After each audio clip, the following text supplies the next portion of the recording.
எல்லாம் மைப்படுவதாக. இந்த ஆஸ்வதிக்கப்பட்டதான இந்த மாலை நேரத்திற்காய் கர்த்தரை ஸ்தோத்திரிக்கிறேன்.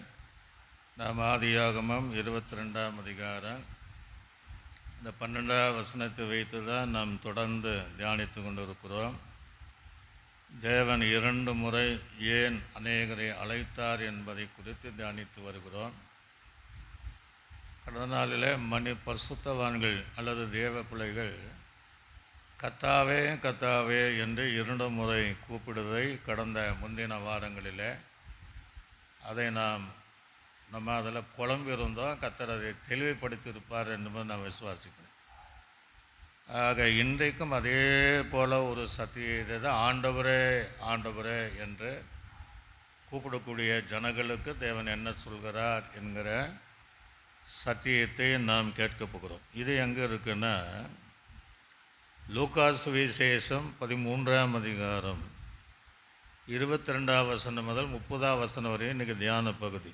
அவர் எருசலேமுக்கு பிரயாணமாக போகும்போது பட்டணங்களும் தோறும் கிராமங்கள் தோறும் உபதேசம் பண்ணி கொண்டு போனான்.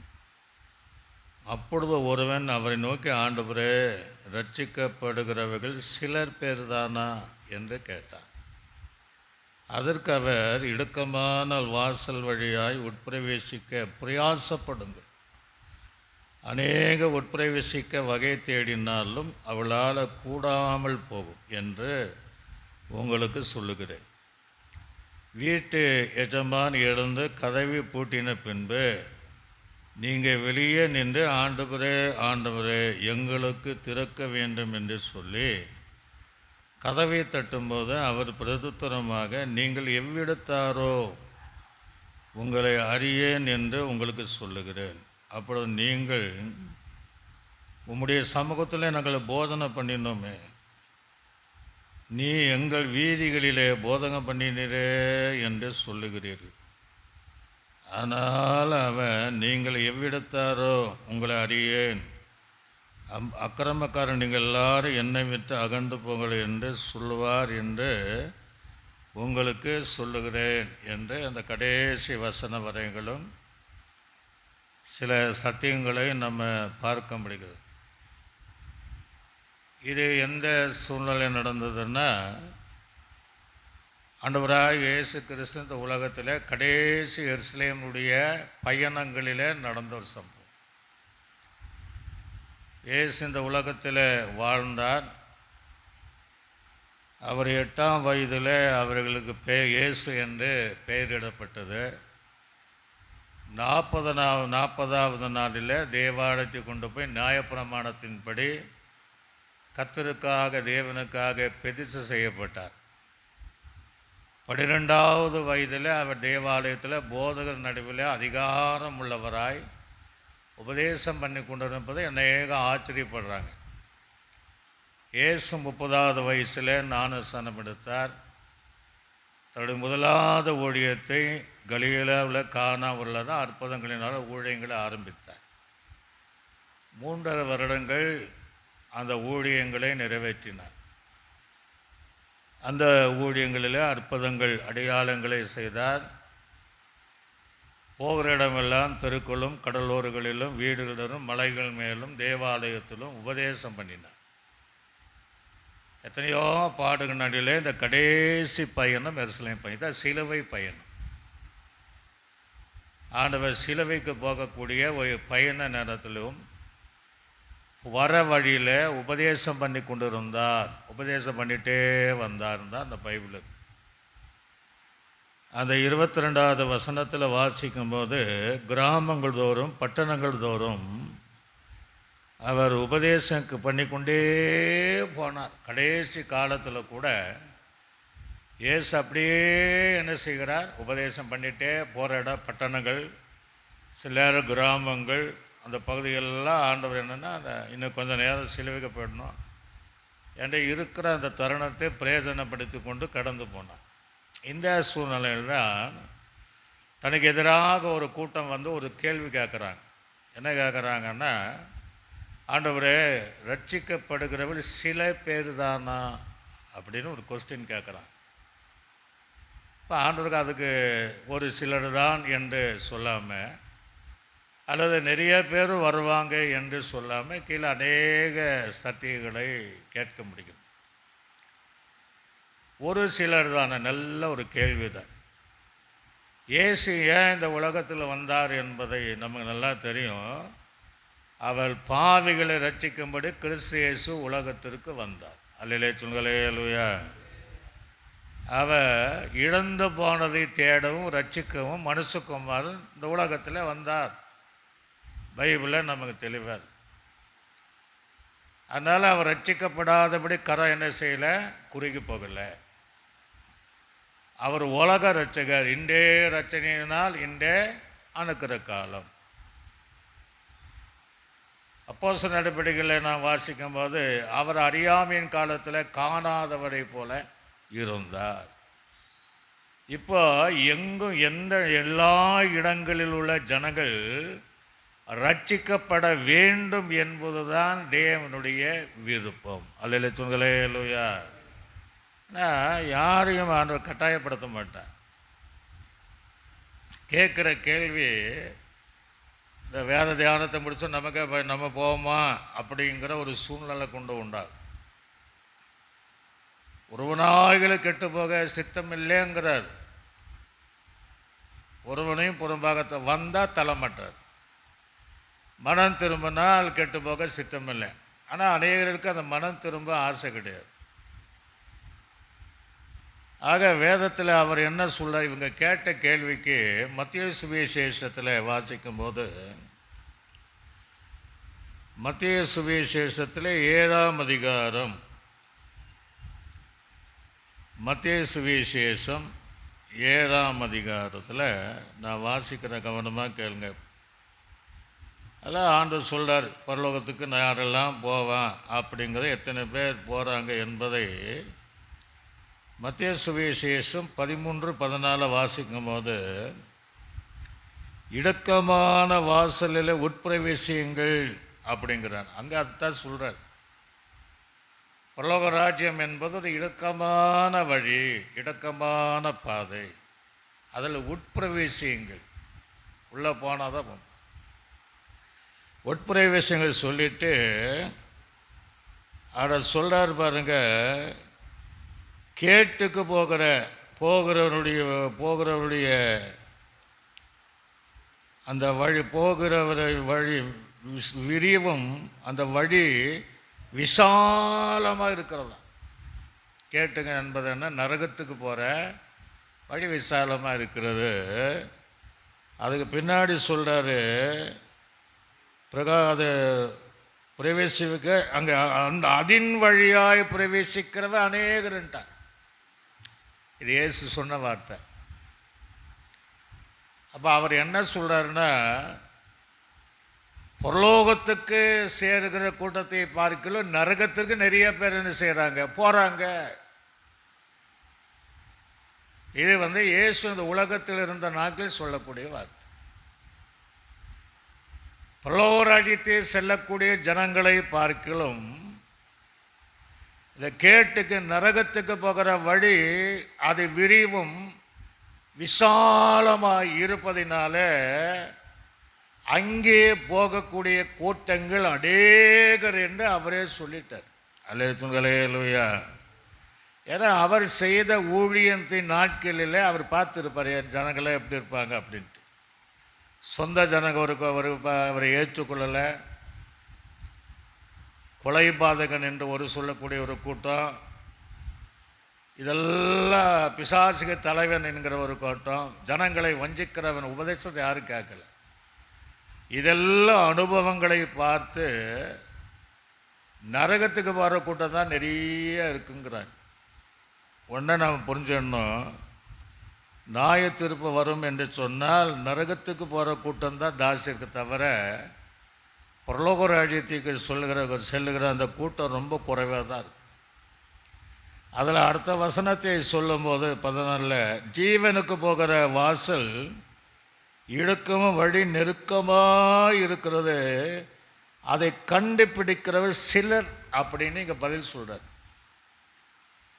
அவங்க கேட்குற கேள்விக்கு ரட்சிக்கப்பட சிலர் தானா என்பதற்கு ஆண்டவர் ஒத்துக்கொள்கிறார். ஆமா, அந்த நெருக்கமான இடுக்கமான அந்த வழியை கண்டுபிடிக்கிறவர்கள் ஒரு சிலர். அல்லேலூயா சொல்லுங்களே. அல்லேலூயா.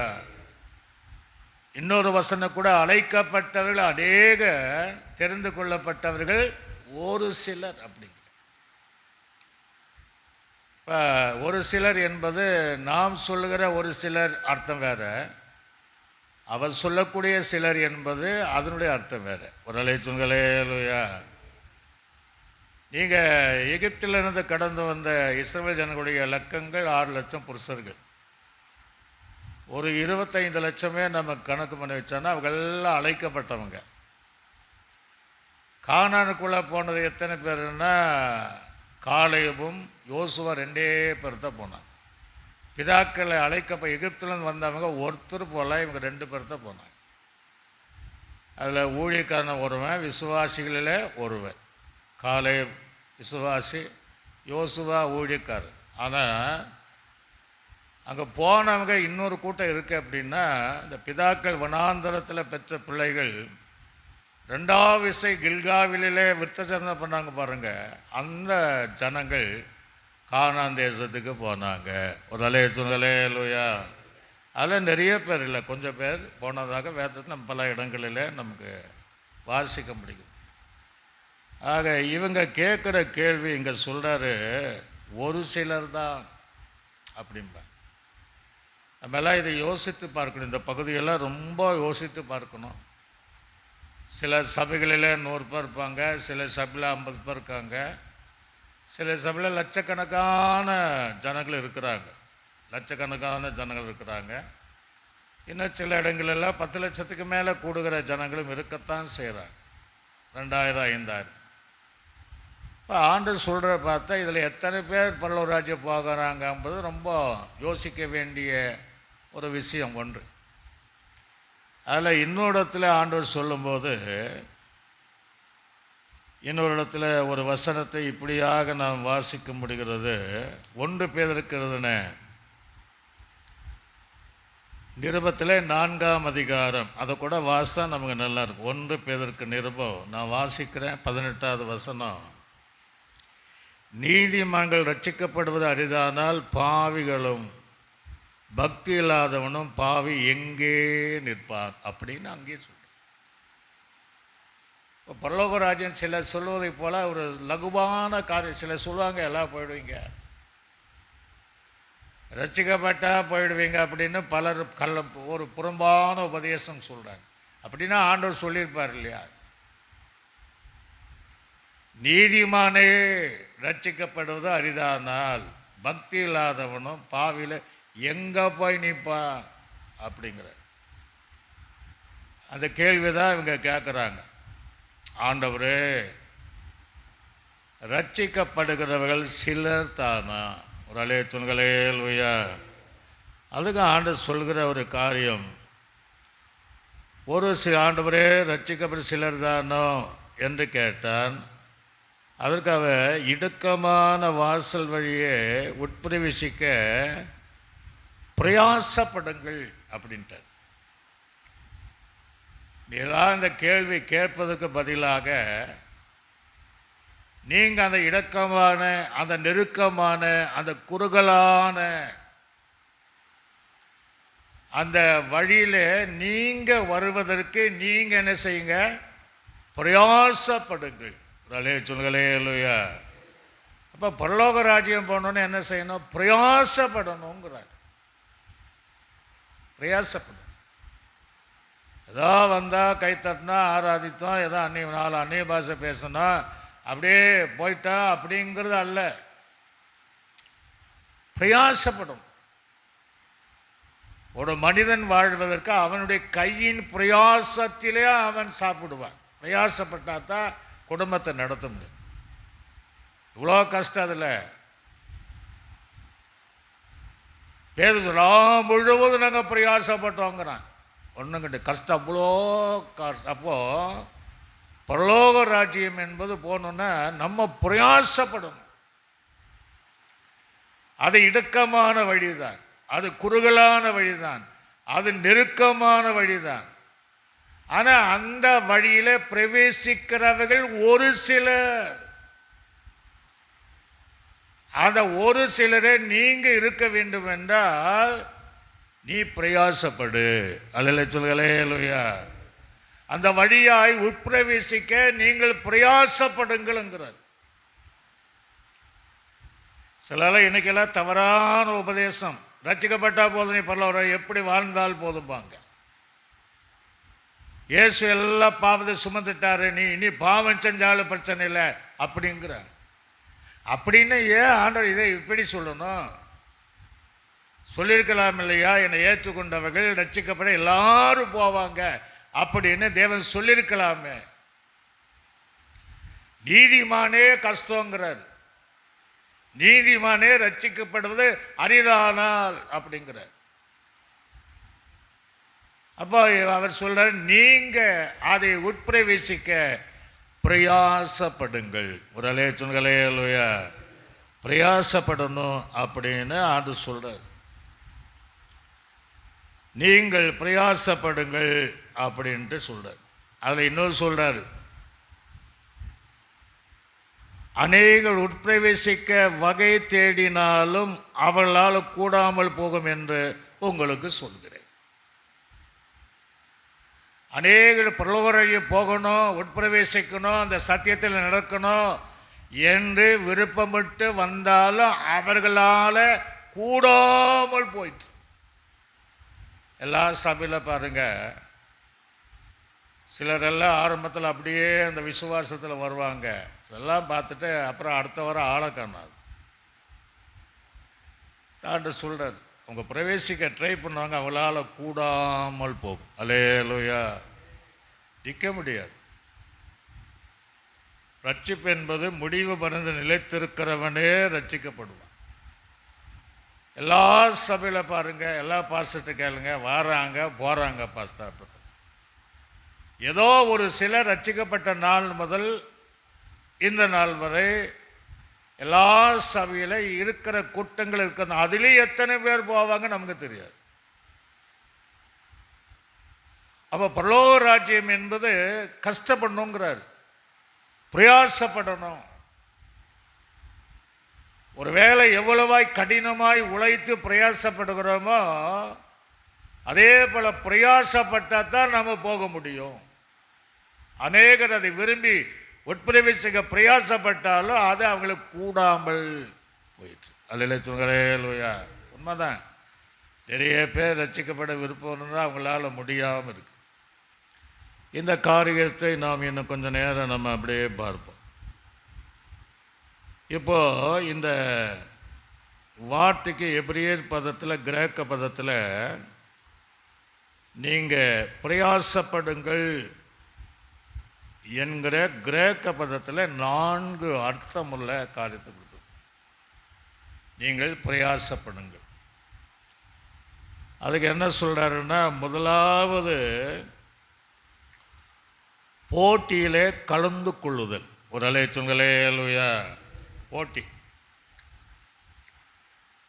இது ஒரு பந்தய சாலை மாதிரி தான். நாம் இந்த போட்டியில் கலந்து கொண்டு யார் ஜெயிக்கிறாங்களோ அவங்க தான் பரலோகராஜ்யம் போக முடியும். அல்லையே சொல்களே இல்லையா.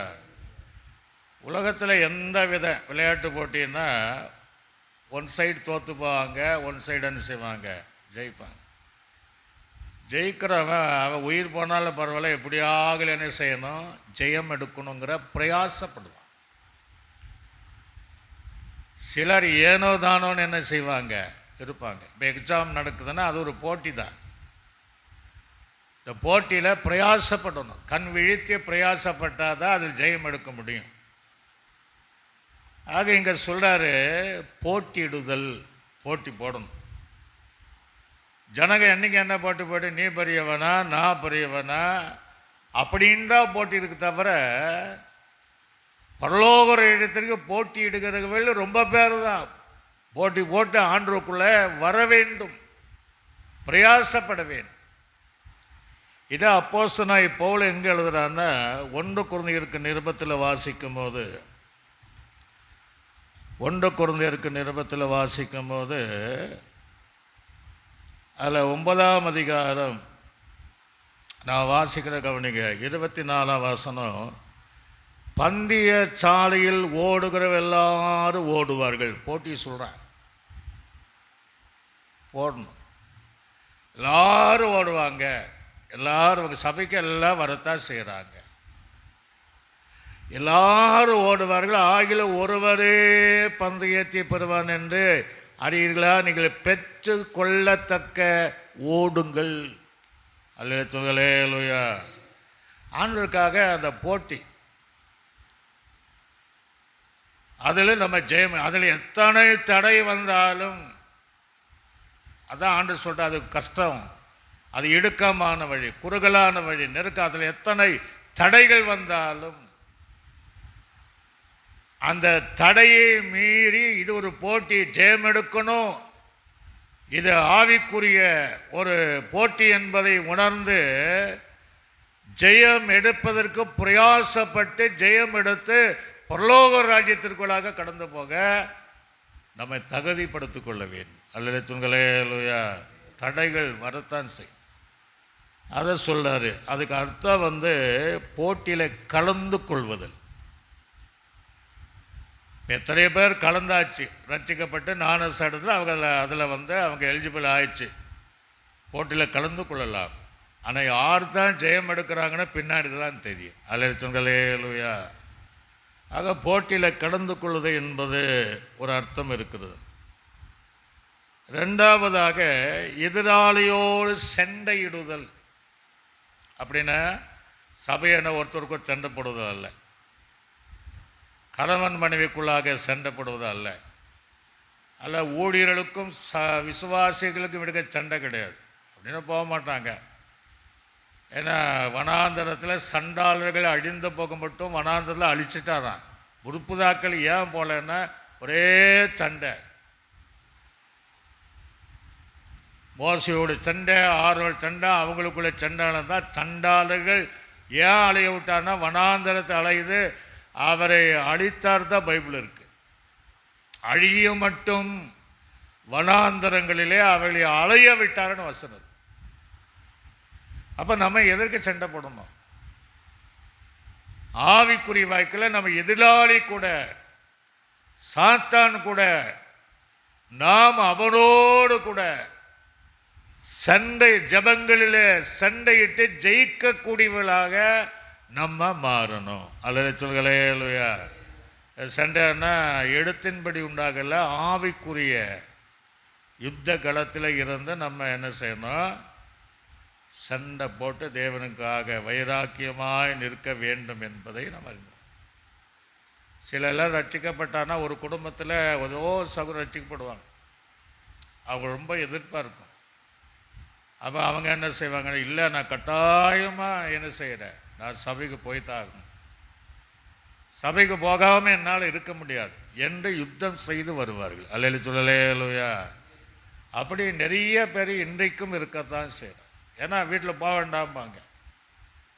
அப்போ அங்கே ஒரு பெரிய யுத்தங்கள் நடக்கும். இல்லை, மௌன யுத்தம் நடந்து நான் எப்படியும் தேவனுக்குள்ளாக நான் போகணும் வரணும் என்கிற அந்த எண்ணத்தோடு வரவில் இருக்கத்தான் செய்கிறோம். அதுதான் அதில் இன்னொரு அர்த்தம், சண்டையிடுதல்.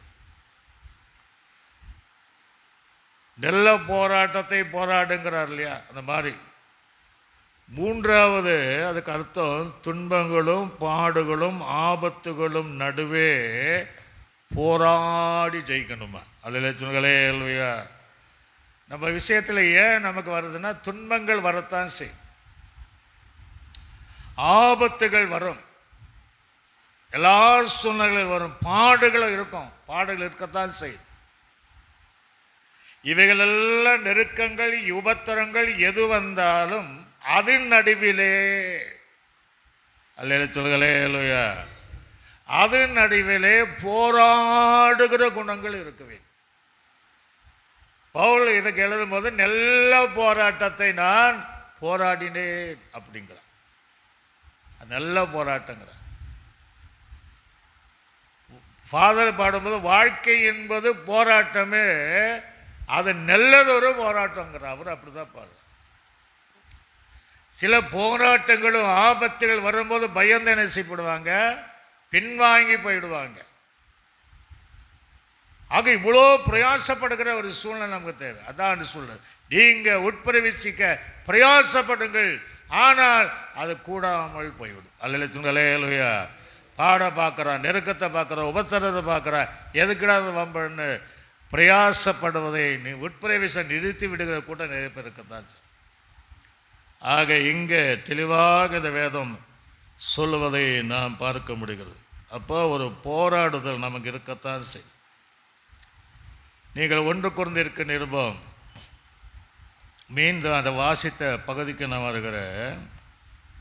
25ஆம் வசனத்தையும் 26ஆவது வசனத்தை வாசிக்கும் போது, பந்தயத்துக்கு போராடுகிற யாவரும் போராடணும், யாவரும் எல்லாவற்றிலும் இச்சை அடக்கமாக இருப்பார்கள். இச்சை அடக்கமுள்ளப்பட்டவர்களாக அவர்கள் அழிவுள்ள கிரீடத்தை பெறும்படி அப்படி செய்கிறார்கள். நாமோ அழிவில்லாத கிரீடத்தை பெறும்படி அப்படி செய்கிறோம். ஆதலால் நிச்சயமில்லாதவனாக ஓடேன், ஆகாயத்தில் அடிக்கிறவனாக சிலம்பம் பண்ணேன். அல்லேலூயா. அப்போ உலக மனிதர்கள் பிரயாசப்படுவதற்கு இச்சை அடக்கமுள்ளவளாக இருப்பார்கள்.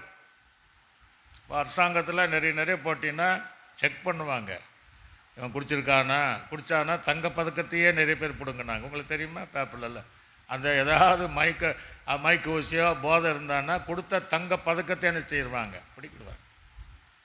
போராடணும், போராடுகிற குணம் இருக்கணும்.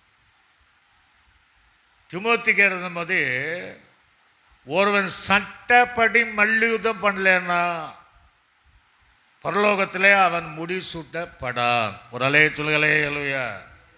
சட்டத்தின்படி வேதத்தின்படி அவன் மல்யுத்தம் பண்ணி போராடல அப்படின்னா பரலோகத்தில் எந்த ஒரு கிரீடத்தையும் அவனால் பெற்றுக்கொள்ள முடியாது. அதனால் அவளை உட்பிரவேசிக்க பிரயாசப்பட்டாலும் அவளால் கூடாமல் போயிற்று.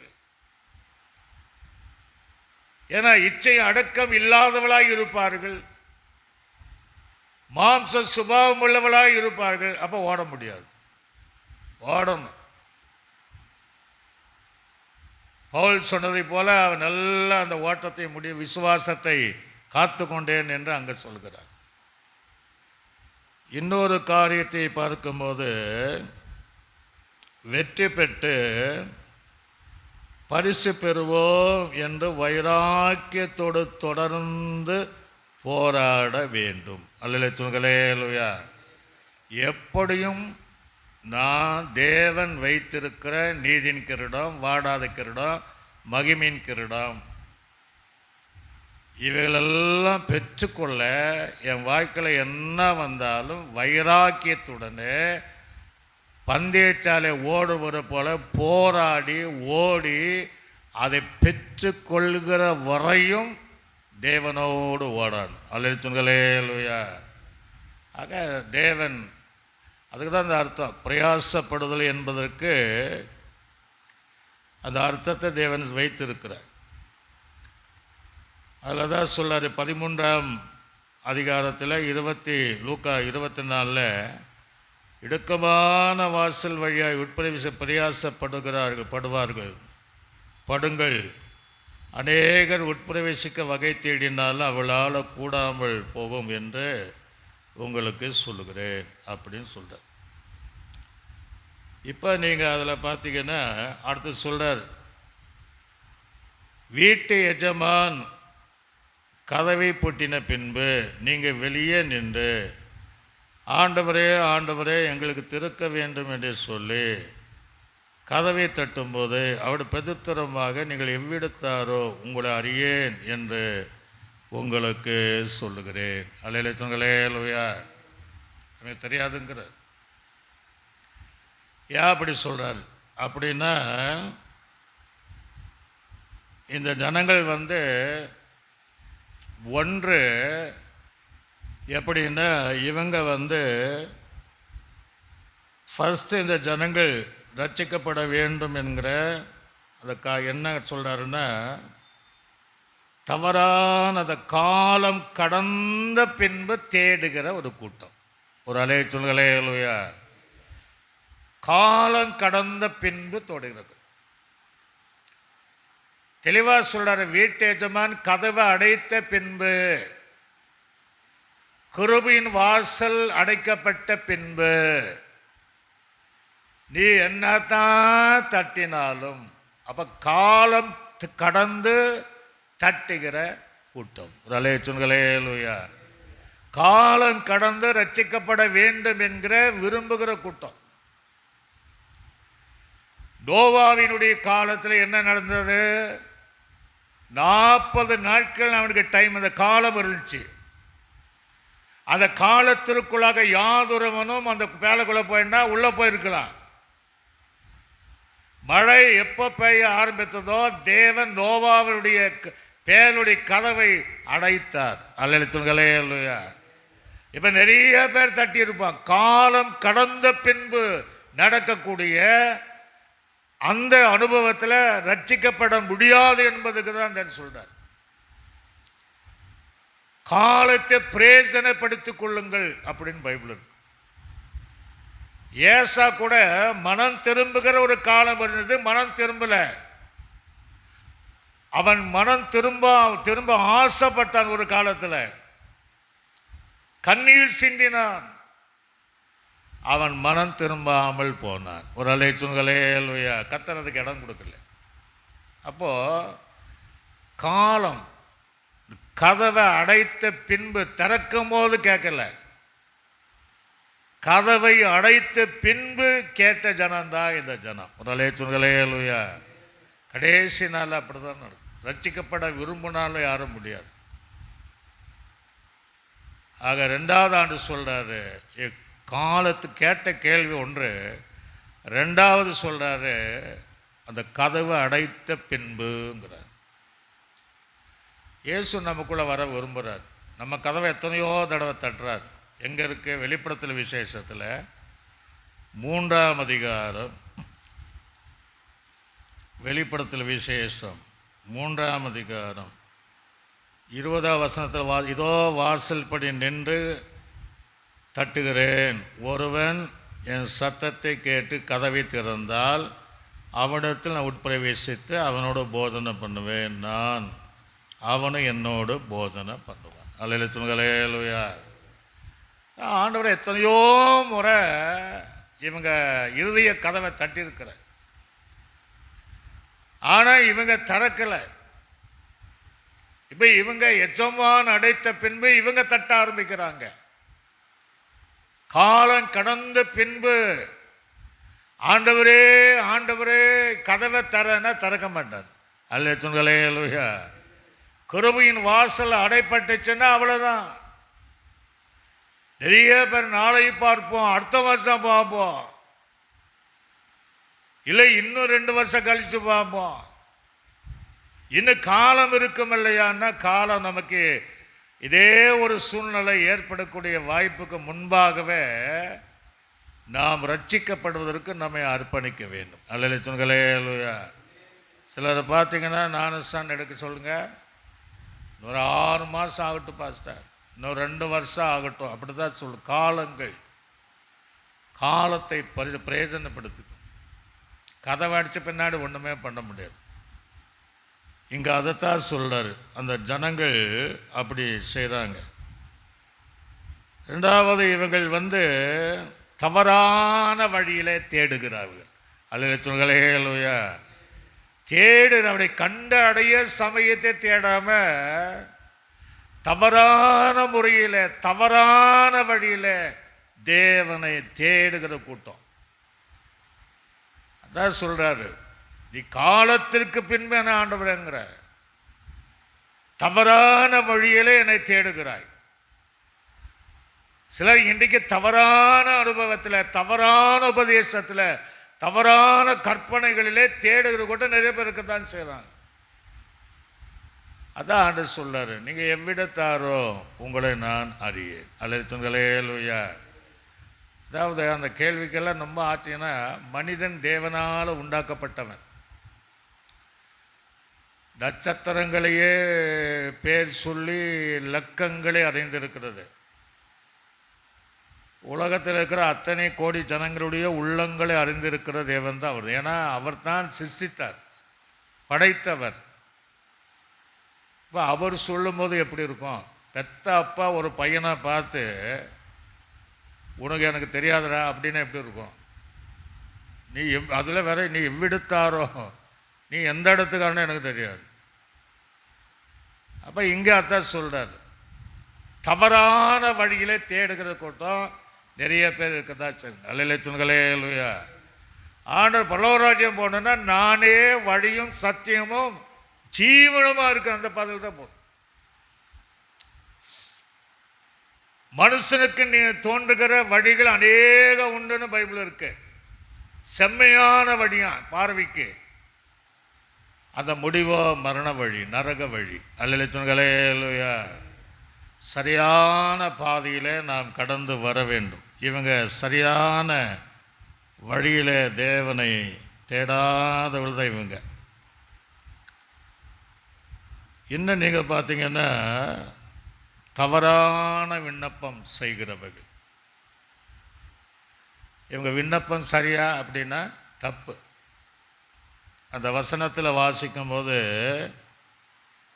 அங்கே சொல்லார் இல்லையா? அதாவது அப்படிதான் நீங்கள் உங்களுடைய அவங்க சொல்கிறாங்க, உங்களுடைய சமூகத்தில் போதனை பண்ணினோம், எங்கள் வீதி உங்கள் நீர் எங்கள் வீதிகள் போதனை பண்ணி என்று சொல்லுகிறீர்கள். இதெல்லாம் சொல்கிறார். விண்ணப்பமானாலும் அதை தேவன் அங்கீகரிக்கவில்லை. அல்ல சொல்லுங்களே இல்லையா? சத்தமாக சொல்லுங்களே இல்லையா? அப்போ தவறான விண்ணப்பம் செய்கிற கூட்டம்தான் இந்த கூட்டம். இன்னும் நீங்கள் பார்த்தீங்கன்னா, அவர்கள் இப்போ வாய் பேச்சு தான் பேசுகிறாங்க தவிர உண்மையாய் அவங்க பேசல. ஒரு அலைய சொல்லுங்களே இல்லையா? வாயில தான் பேசுகிறாங்க, அறிக்கை செய்கிறாங்க தவிர ஜீவிதத்தில் ஒன்றும் கிடையாது. நிறைய பேர் பார்க்குறோம், அவங்க வாய்த்தான் பேசுவாங்க தான், ஜீவிதத்தில் ஒன்றும் கிடையாது. அதுக்கு சிலர் சொல்லுவாங்க, வாயிலேயே வடை சுடுற ஆள் அப்படிம்பாங்க. சிலர் நீங்கள் பார்த்தீங்கன்னா அவங்க ஜெபம் அப்படி இருக்கும், அப்படி பேசுகிறா அதுரும். ஆனால் கிரியில் பார்த்தீங்கன்னா ஒன்றுமே இருக்காது, ஜீவிதத்தில் ஒன்றும் இருக்காது. அதைத்தான் இங்கே சொல்கிறாரு. அவங்க வாய்களினால தான் பேசுகிற தவிர வாய்க்கெல்லாம் ஒன்றும் கிடையாதுங்கிறார், ஜீவிதத்தில் ஒன்றும் கிடையாது. அதை தான் இங்கே சொல்கிறார். சில வசனங்கள் கூட நம்ம வாசிப்போம். ஏசாயாவின் தீர்க்கதரிசி புஸ்தகம் 29ஆம் அதிகாரம். ஏசாயாவின் தீர்க்கதரிசி புஸ்தகம் 29ஆம் அதிகாரம். அதில் 13ஆம் வசனத்தை நான் வாசிக்கிறேன், கவனமாக கேளுங்க. 29:13 ஆண்டு சொல்கிற, இந்த ஜனங்கள் தங்கள் வாயினால் என்னிடத்திலே சேர்ந்து, வாயினால் என்ன சேர்ந்து தங்களுடைய உதடுகளினால் என்னை கனம் பண்ணுகிறார்கள், அவருடைய இருதயமோ எனக்கு தூரமாய் விலகி இருக்கிறது. அவள் எனக்கு பயப்படுகிற பயம் மனுஷரால் போதிக்கப்பட்ட கற்பனையாக இருக்குது. இங்கே அதான் சொல்கிறார். வாயினால் என்னென்ன கனம் பண்ணுறாங்க, நல்லா ஆராதிக்கிறாங்க, நல்லா அறிக்கை செய்கிறாங்க, ஆனால் இருதயம் என்னை விட்டு தூரமாக இருக்கிறது. அல்ல துண்களே இல்லையா? இருதயம் அங்கே இல்லை. இவங்களும் அப்படி தான், அந்த கூட்டம் தான், வெறும் வாயில தான் பேசுகிறாங்க. ஜீவிதம் சரி இருந்தால் தான் இயேசு இருந்த நாட்களிலே அந்த அனுபவத்துக்குள்ளே வந்திருப்பாங்களே.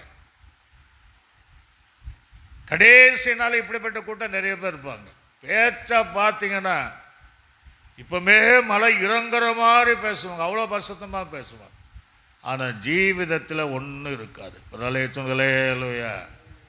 வார்த்தைக்கும் அவங்க செய்கிற ஆராதனைக்கும் அவங்க நடக்கிற வாழ்க்கை எந்த சம்பந்தம் இல்லாமல் இருப்பாங்க. சில குடும்பங்களை கூட நம்ம பார்க்கலாம். நமாஜம் பண்ணுறாங்க. ஆனால் ஜீவிதத்தில் வரும்போது ஒன்றுமில்லாமல் மாம்சத்தின்குரிய காரியங்களாக இருப்பாங்க. அதனால் இவங்க வாய்களினாலும் உதடுகளினாலும் தேவனைப்படுத்த தவிர அது இருதயம் அவங்கள விட்டு தூரமாக இருக்குங்கிறார். ஒரு அலே சொல்லுங்களே லோயா. இருதயம் எப்படி இருக்கா? ரொம்ப தூரமாக இருக்குது. அப்படிப்பட்ட ஜனங்களை தான் ஆண்டு சொல்கிறேன், நான் உங்களை அறியே அப்படிங்கிற. மத்திய சுவிசேஷத்தில் கூட 15ஆம் அதிகாரம், மத்திய சுவிசேஷம் 15ஆம் அதிகாரம், நான் வாசிக்கிற அந்த வசனத்தை கவனமாக கேளுங்க. 8ஆம் வசனத்தையும் 9ஆம் வசனத்தை நான் வாசிக்கிறேன். இந்த ஜனங்கள் தங்கள் வாயினால் என்னிடத்தில் சேர்ந்து தங்கள் உதடுகளினால் என்னை கன பண்ணுகிறார்கள், அது இருதயமோ எனக்கு தூரமாய் விலகி இருக்கிறது. முதலே சொன்னங்களே லோயா. என்னை விட்டு எப்படி இருக்கா? விலகி இருக்கு. அந்த கூட்டம்தான் கேட்குறாங்க. இன்றைக்கி அப்படி தான் நிறைய பேர் வாழ்ந்திருக்கிற வாழ்க்கை நம்ம பார்க்க முடியும். கடைசி காலத்தில் நாம் வந்திருக்கிறோம். இப்போ ஆண்டவர் அதுக்கு தான் என்ன சொல்கிறாருன்னா, அது கீழே வசனத்தில் வாசிக்கும் போது அவர் சொல்கிறார் பாருங்க, வீட்டு இடமான் வந்து கதவை பூட்டின பின்பு நீங்கள் வெளியே நின்று ஆண்டவரே ஆண்டவரே எங்களுக்கு திறக்க வேண்டும் என்று சொல்லி கதவை தட்டும்போது அவர் பிரயத்தனமாக நீங்கள் எவ்விடத்தாரோ உங்களை அறியேன் என்று உங்களுக்கு சொல்லுங்க. எந்த இடத்துக்காரரும் எங்களுக்கு தெரியாது. இவ்வளோ சங்கடமாக இருக்கு பாருங்க. எவ்விடத்தாரோ, எந்த இடத்துக்காரோ உங்களை எனக்கு தெரியவே கூடத்தான் இருந்தாங்க. ஏசு போனவர்களெல்லாம் கிட்டத்தட்ட போயிருக்கிறாங்க. ஆனாலும் ஆண்டு சொல்கிறாரு, எவ்விடத்தாரோ உங்களை நான் என்ன செய்கிறேன் அறியேன் போது அவங்க சொல்கிறாங்க. அப்பொழுது அப்போ அவங்க சொல்லுவாங்க, அப்படி சொல்லும்போது அப்போ நீங்கள் உம்முடைய சமூகத்தில் போஜனை பண்ணினோமே. போஜனம் என்றால் 2 வகை சொல்லலாம். ஒன்று, அவர் 5 அப்பத்தையும் 2 மீன்களையும் அற்புதம் செய்யும்போது சாப்பிட்ருக்கலாம், அல்லது 7 அப்பம் 2 மீன் கூட நம்ம பார்த்துக்கலாம். ஆனால் இங்கே போஜனம் என்பது ரா போஜனை கூட இருக்கலாம். இப்படியெல்லாம் கூட நாங்கள் இருந்தோமே. கடைசி நாள் இப்படியெல்லாம் சொல்லுவாங்க, நாங்கள் ராபம் கரெக்டாக இருந்தோமே, அப்படி இருந்தோமே, இப்படி இருந்தோமே, போடு நாங்கள் போஜனை பண்ணினோமே, நீர் எங்கள் வீதிகளிலே போதனை பண்ணினீரே என்று சொல்லுங்க.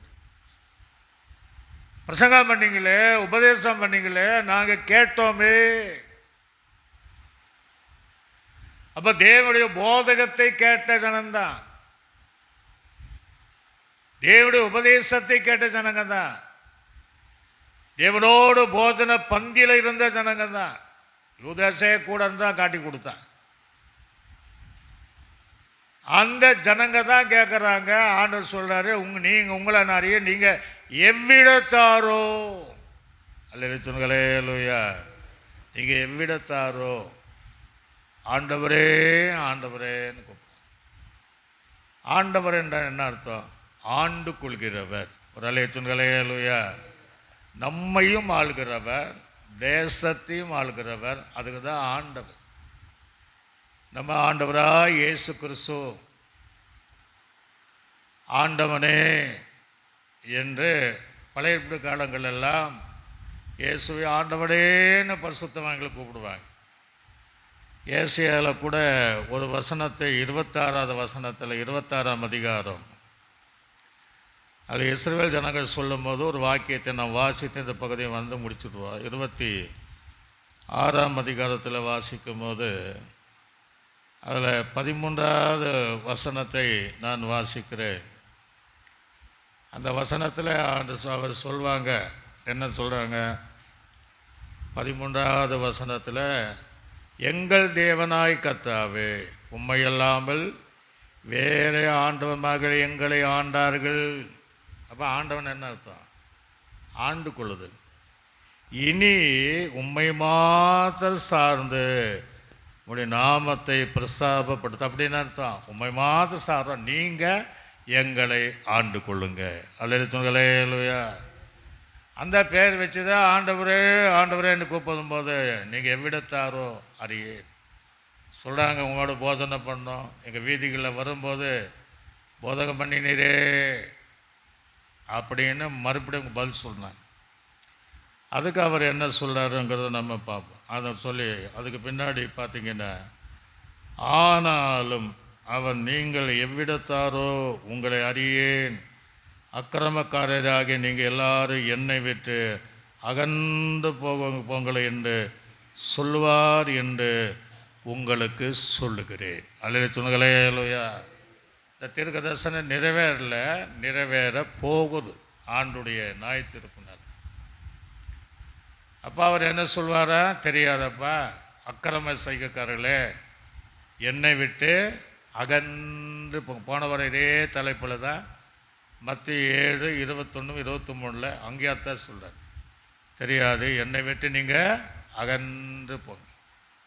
இங்கே அத்தான் சொல்கிறாரு, என்னை விட்டு நீங்கள் என்ன செஞ்சிடுங்க, கண்ணு முன்னாடி நிற்காதீங்க, அகன்று போய்விடுங்கள் என்று சொல்லிட்டு கீழே சில காரியங்களை சொல்லி முடிக்கிறார். சொல்லுகிறேன் அப்படின்னு சொல்கிறார். உங்களுக்கு சொல்லுகிறேன் அப்படின்னா அவர் தான் சொல்வார். சொல்லுவார்கள் அப்படின்னு எழுதப்படலை, அவர் சொல்லுகிறேன் அப்படிங்கிறார். நீங்கள் ஆபிரகாமையும் ஈசாக்கையும் யாக்கோபையும் சகல தீர்க்கதரிசன தேவனுடைய ராஜ்யத்தில் இருக்கிறவர்களாகவும் உங்களையோ புறம்பே தள்ளப்பட்டவளாய் காணும்போது உங்களுக்கு அழுகையும் பற்கடிப்பும் அங்கே உண்டாயிருக்கும். ஒரு அல்லேலூயா. யாருங்க? ஆண்டவரே என்று கூப்பிட்டுக்கிட்ட ஜனம், தேவனோடு போஜனை பண்ணின ஜனம், தேவனுடைய போதகத்தை கேட்ட ஜனம். ஒரு அல்லேலூயா. ஆண்டு சமூகத்தில் சந்தேகங்களை கேட்ட ஜனம்தான். ஆனால் அவங்க எப்படி இருப்பாங்களா? ஆபிரகாம் யாக்கோபு ஈசாக்கு இவங்கெல்லாம் ராஜ்யத்தில் இருப்பாங்க. ஆனால் நீங்களோ அந்த ராஜ்யத்துடைய புறம்பே இருப்பீர்கள். அல்லேலூயா. சத்தமா சொல்லுங்களேலூயா. ராஜ்யம், தேவ ராஜ்யத்துக்கு புறம்பே இருப்பீர்கள். அப்படின்னா அந்த பரலோக ராஜ்யம் எவ்வளோ கடினமான காரியம். ஆனால் சரியாக நம்ம இருந்துட்டால் கஷ்டம் கிடையாது. ஆக காலம் கடந்த பின்பு நாம் தேடுவோம் என்றால், ரட்சிக்கப்பட விரும்பினாலும் கூட ரட்சிப்பின் கதவெல்லாம் தேவன் அடிச்சிருவார். ஒரு வேளை நம்ம பேரெல்லாம் கிறிஸ்துவ பேர் இருக்கலாம், தேவாலயத்துக்கு போகக்கூடியவர்களாக இருக்கலாம், பிறப்பிலிருந்தே நம்ம தேவனுடைய பிள்ளையாக இருக்கலாம். ஆனால் இந்த அனுபவத்திற்குள்ளாக இல்லைன்னா நம்மையும் சொல்லிடுவார், தெரியாது தெரியாது தெரியும். ஆண்டவரே நான் 50 வருஷமாக அந்த எனக்கு தெரியாது, 100 வருஷமாக உங்களுக்கு தெரியாதும்பார். பரலோக ராஜ்யத்திற்குள்ளே இருக்கிற உபதேச சட்ட திட்டங்களை வாழ்ந்து சாட்சியாய் வாழ்கிறவன் மாத்திரம் அவன் தவிர, நம்ம இஷ்டப்படி மனப்போக்கில் வாழ்ந்துட்டு சந்தர்ப்பங்களை எல்லாம் நம்ம அதை தந்த சந்தர்ப்பங்களை எல்லாம் அது தவற விட்டுட்டு கடைசி நேரங்களில் அந்த கிருபையின் வாசல் அடைப்பட்ட நேரங்களில் என்னத்தான் நம்ம மன்றாடினாலும் தேவன் கேட்கவே மாட்டார். அல்லேலூயா. தெரியாதுன்றவர். தகப்பன் சொல்வார், தெரியாதப்பா. கையால் சிருஷ்டிக்கப்பட்ட ஜனத்தை பற்றி சொல்கிறார், தெரியாதுங்கிறார்.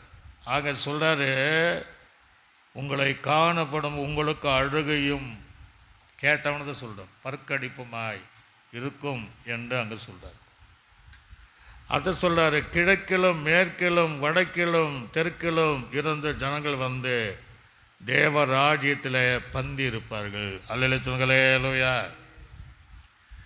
உங்களுக்கு எத்தனையோ சந்தர்ப்பத்தை கொடுத்தேன், எத்தனையோ போதகத்தை பண்ணியிருக்கிறேன், ஆனால் நீங்கள் மனம் திரும்பலை. கடைசி நேரத்தில் காலம் கடந்து தவறான வழியில் தவறான விண்ணப்பம் பண்ணி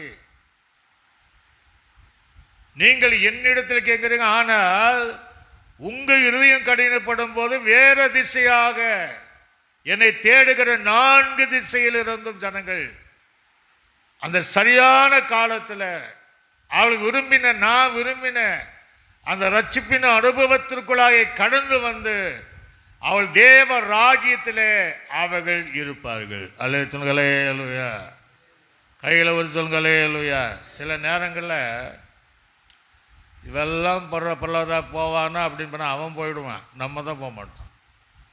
கடைசி அவன் ரட்சிக்கப்பட்டு மனம் திருப்பி ஆண்டவருக்கு ஒரு ஒப்புரவாகி அவன் பாட்டுக்கு போயிடுவான்.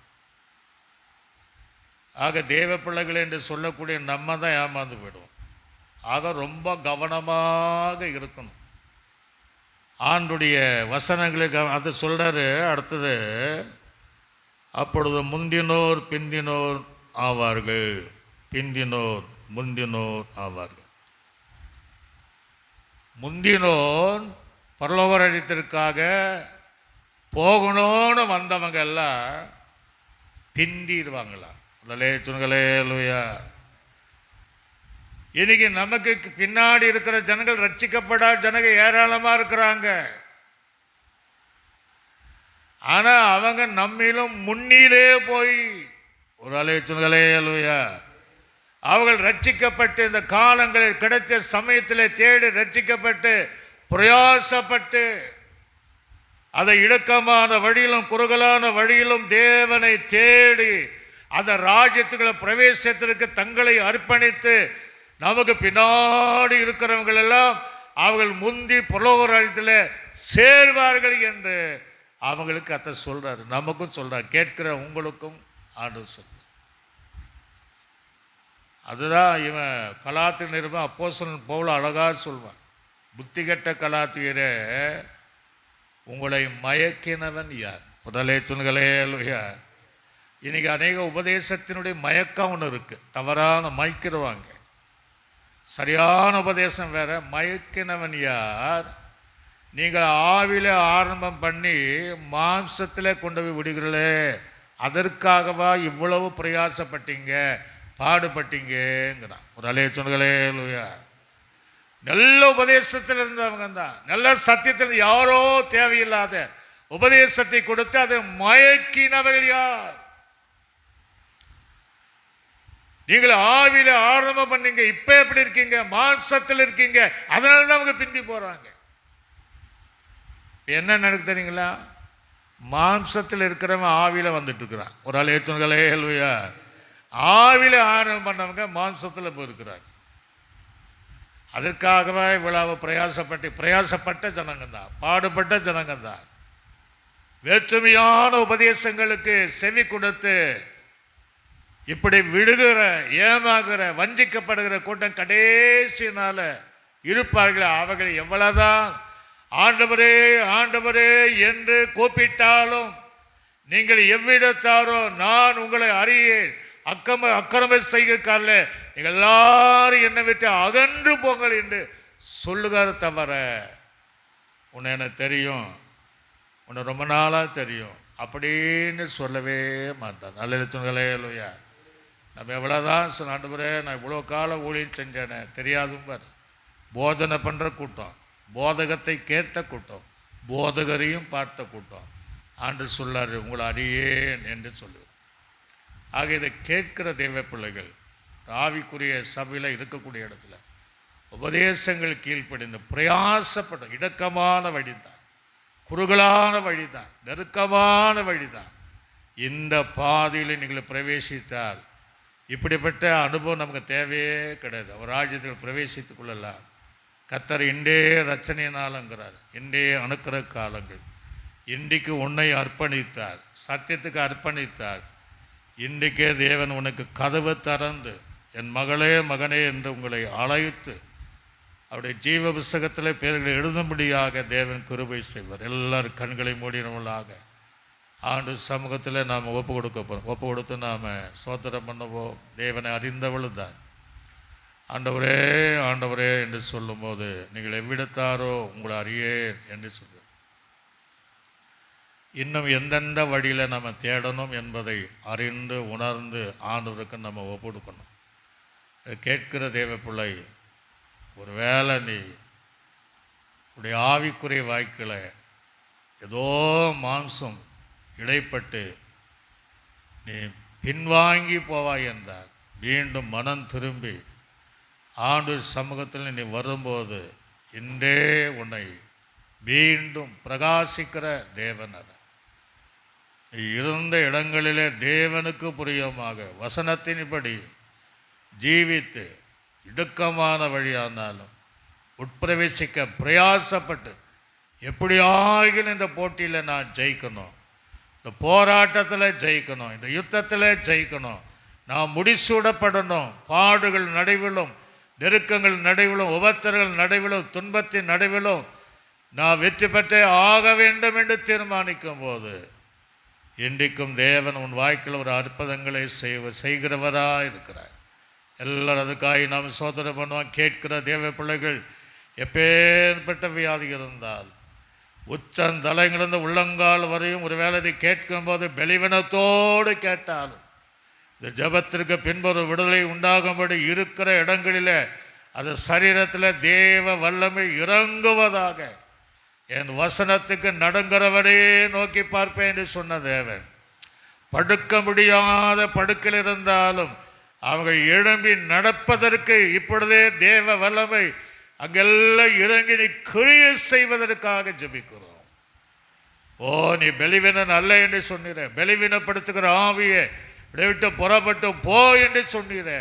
எல்லா பலவீனப்பட்ட ஆவிகள் புறப்பட்டு போய் அற்புதங்களை செய்து தேவனுக்கென்று சாட்சியாக ஜீவிக்க நீர் உதவி செய்வீராக.